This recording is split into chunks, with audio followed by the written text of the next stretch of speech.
Bienvenue sur Africa 24 dans cette nouvelle édition du QG Weekend. Au sommaire de l'actualité, plus que quelques jours avant l'ouverture de négociations politiques en Guinée. Ce mardi 16 juin, opposition et mouvance présidentielle vont tenter une nouvelle fois d'apaiser les divergences et débuter le dialogue politique.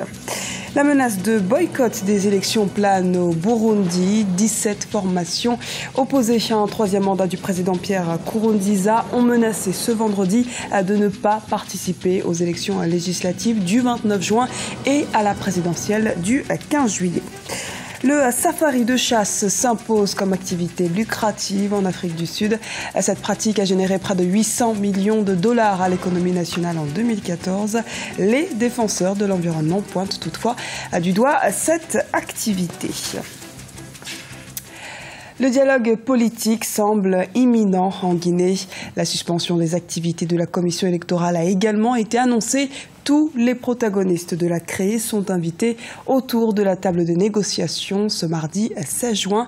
Le point tout de suite avec Emmanuel Milimono. Le dialogue interguinéen prévu le 16 juin va-t-il aboutir à une sortie de crise? Le gouvernement guinéen vient de répondre à l'une des principales revendications des partis d'opposition. Le ministre d'État chargé de la justice a adressé des courriers aux différents camps politiques, les invitant à l'ouverture du dialogue politique le mardi. Dans cette correspondance, le président du comité de dialogue interguinéen mentionne avoir demandé à la Commission électorale nationale indépendante de suspendre ses activités liées aux élections communales prévues en 2016. Nous avons posé deux préalables qui ne mettaient même pas. C'était des conditions préparatoires tout à fait naturelles. Lorsqu'on veut aller à un dialogue, le minimum c'est de suspendre l'évolution de l'objet du dialogue, c'est-à-dire en l'occurrence le processus électoral et les différentes activités qu'on est en train de mettre en œuvre au niveau de la CENI pour aller dans le cadre d'un calendrier que nous avons décrié. Donc le minimum c'est donc d'arrêter tout pour qu'on puisse en discuter pour 3 jours, 4 jours, une semaine ou plus, de manière d'arriver à un consensus. Pour les partis d'opposition, cette annonce répond à un des points soulevés comme préalable à l'ouverture d'un dialogue. Le plus important selon les leaders politiques reste encore l'annulation pure et simple du chronogramme électoral. Elle prévoit une rencontre pour statuer sur cette nouvelle avancée dans le climat politique et étudier la suite à donner au courrier du ministre de la Justice. Ceci répond partiellement à un des préalables que nous avons évoqué pour aller à ce dialogue. Le deuxième préalable concerne en fait l'annulation pure et simple du calendrier électoral renvoyant les élections communales à l'année 2016. Cette condition n'est pas encore remplie, donc l'opposition va se retrouver pour décider de la suite à donner à ce courrier.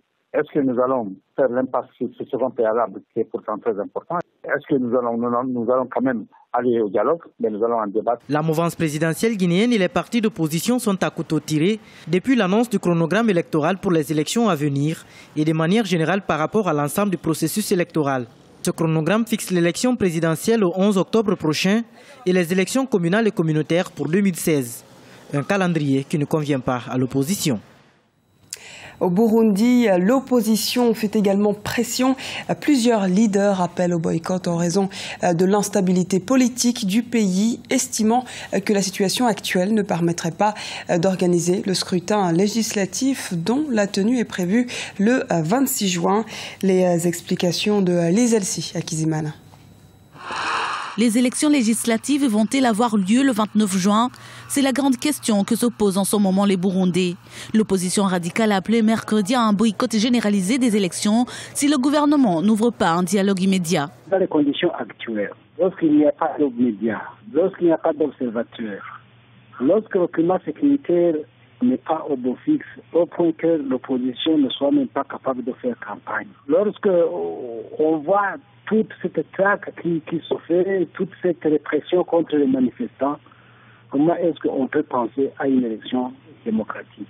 L'unilatéralisme du pouvoir dans les décisions, notamment par rapport au calendrier, sans que l'on ait abordé les questions qui sont les plus sensibles et qui ont une incidence sur ces élections-là, nous trouvons que c'est la va-vite qui ne peut pas vraiment aider le processus démocratique à s'épanouir dans ce pays. Dans le nouveau calendrier, les élections des conseillers et des députés ont été fixées au 29 juin, la présidentielle au 15 juillet, tandis que celles des sénateurs auront lieu le 24 juillet. Le parti au pouvoir, le CNDD-FDD, continue de faire campagne malgré les manifestations à Bujumbura et dans certaines provinces du pays. La détermination du président Nkurunziza est telle que les élections peuvent se passer, mais compte tenu des sommets qui se passent, notamment le sommet en Afrique du Sud et de l'Union africaine, il pourrait y avoir beaucoup de pression pour que ça soit reporté et éventuellement il est très très difficile d'éviter une période de transition au Burundi et c'est dommage pour le président Nkurunziza, c'est bien pour l'opposition, mais en même temps si vraiment c'est une période de transition qui est très bien préparée et dirigée par quelqu'un qui est neutre. Alors que le gouvernement confirme que tout est réuni pour une élection paisible et transparente, la communauté internationale reste préoccupée par la situation au Burundi. La crise politique burundaise figure en effet à l'ordre du jour des travaux du sommet de l'Union africaine qui se tient depuis le 11 juin à Johannesburg, en Afrique du Sud. Au Bénin, l'art de la vannerie est de nouveau au goût du jour. Pour pérenniser ses activités, cet art traditionnel ancestral n'a pas hésité à suivre les mutations du monde contemporain. Les précisions dans ce reportage de notre correspondant au Bénin, Lefty Onou. La conception des meubles artisanaux à travers la vannerie valorise les artisans. La vannerie, un métier autrefois très peu considéré par le public, se laisse découvrir. Les meubles issus de cette technique artisanale traditionnelle intéressent de plus en plus de personnes et sont devenus générateurs de revenus pour les artisans. Sans vous mentir, aujourd'hui, ça a commencé par marcher plus que les meubles en bois. Surtout, nos meubles sont des meubles moins encombrants. C'est très léger. On peut changer la couleur plusieurs fois. 3, 4 fois même. Tu peux changer la couleur d'un meuble. Ces meubles artisanaux sont commercialisés sur place et parfois exportés. Les modèles conçus et exposés séduisent plus d'une personne. Ces meubles-là, non seulement ne donnent pas la chaleur, comme d'autres que nous connaissons, deuxièmement, qui durent 10 ans, 15 ans si vous les entretenez correctement. Donc, non seulement économique, parce que je mets, mais social, parce que je mets ces artisans ouvriers béninois, togolais, tout ça, africains, au travail. Présents sur presque toutes les artères de la ville de Cotonou, les ateliers de vannerie s'imposent de plus en plus au public avec à l'appui une main-d'œuvre abondante. Patrons et ouvriers en tirent désormais profit. Ben, en faisant ça, tu peux trouver l'argent pour nourrir ta petite famille, ta femme, les enfants, toi-même. Et tout ce que tu as dans ton idée, tu peux construire. Tu peux payer terrain avec ça, avec ton argent, puis rester dans ça. C'est un métier qu'on trouve l'argent dedans. Les vanniers ne produisent pas que des meubles, mais aussi d'autres produits pour s'adapter à l'évolution du marché. Au Bénin, l'artisanat contribue à hauteur de 11% au produit intérieur brut. Riche d'une biodiversité variée, le tourisme sud-africain est en plein essor. La chasse sportive s'est particulièrement imposée en Afrique du Sud, générant de la création d'emplois, mais aussi un bel apport pour le PIB.